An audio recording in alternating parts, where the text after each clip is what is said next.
Hey, how goes it, boys and girls? Hope you're all well. So I was staring into YouTube the other day and I noticed one of the people I've subscribed to put the video of something I have myself, and I had thought I'd reviewed it before now, but I hadn't.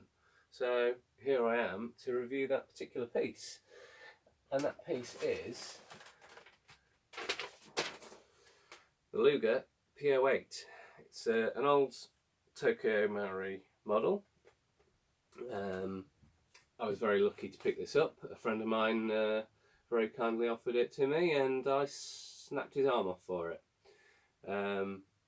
Especially to get these things working and in the box is well, fairly inconceivable.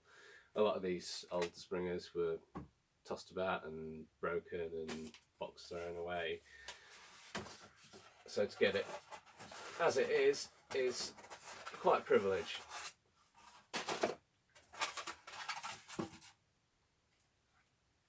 So here's the gun itself.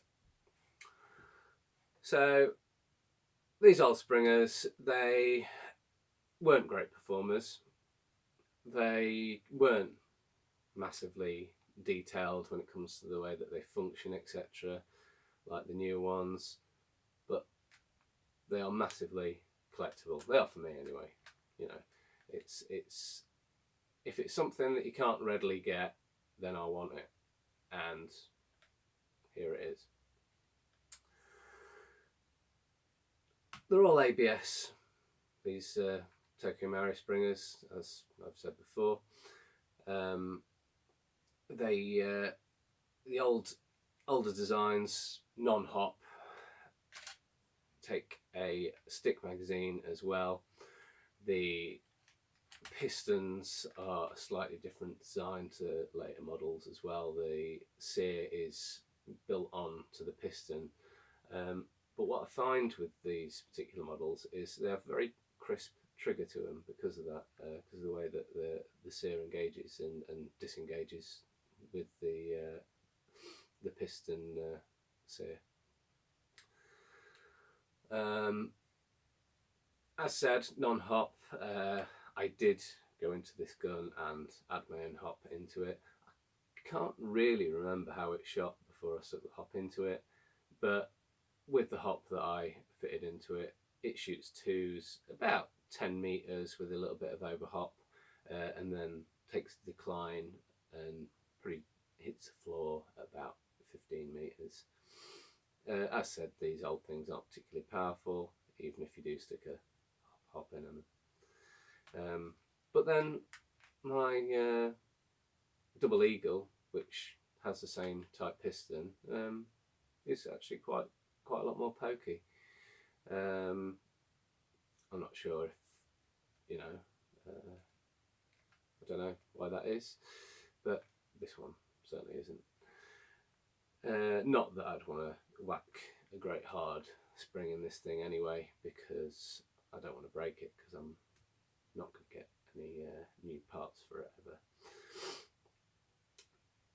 So yeah, as said, it has a stick type magazine, which has just a little catch on the side, so it's just a straight pull out. There's no magazine release.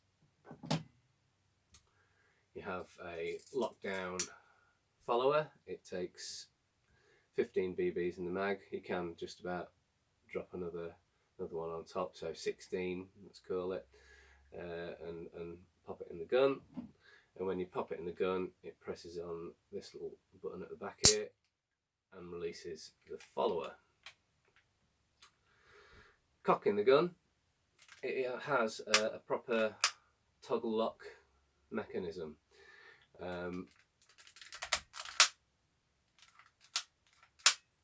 Very cool.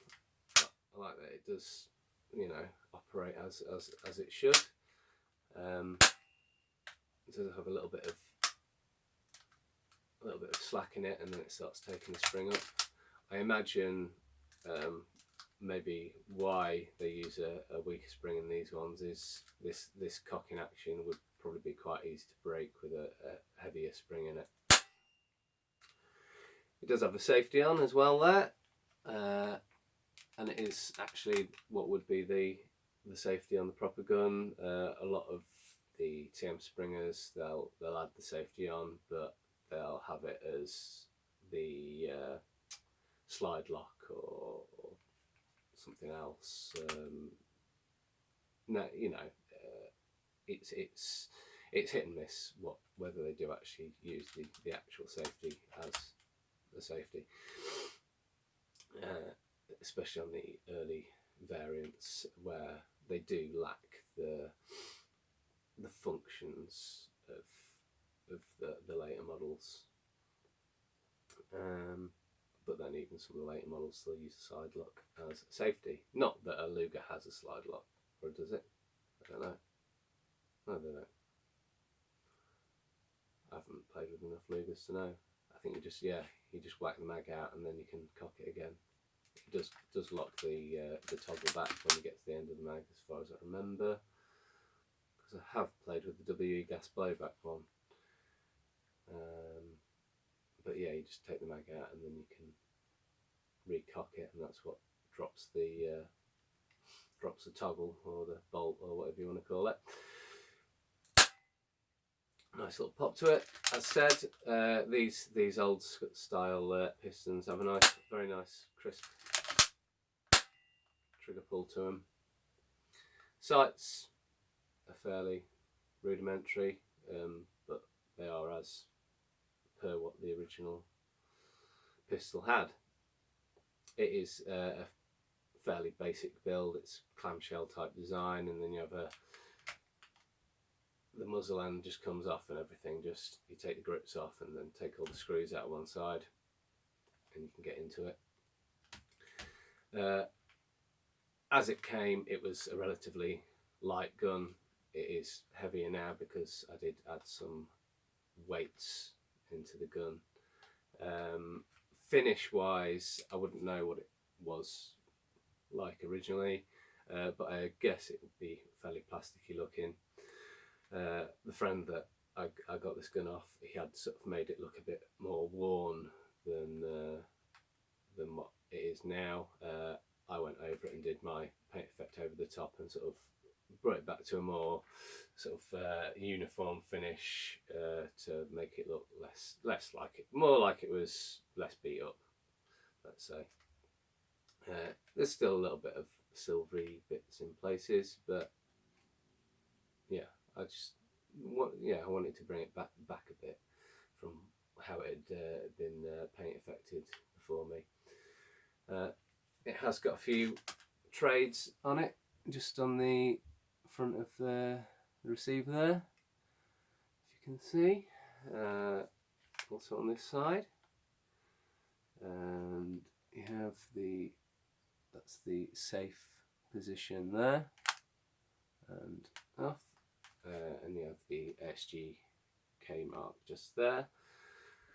No mentions of Tokyo Marui on it anywhere, which is unusual. A lot of the TM guns do have some sort of marking to say, you know, this is one of our guns, but this one doesn't. So yeah, nice, cool old gun that. As always, I thank you for watching, and I'll see you all again soon. Cheers, guys.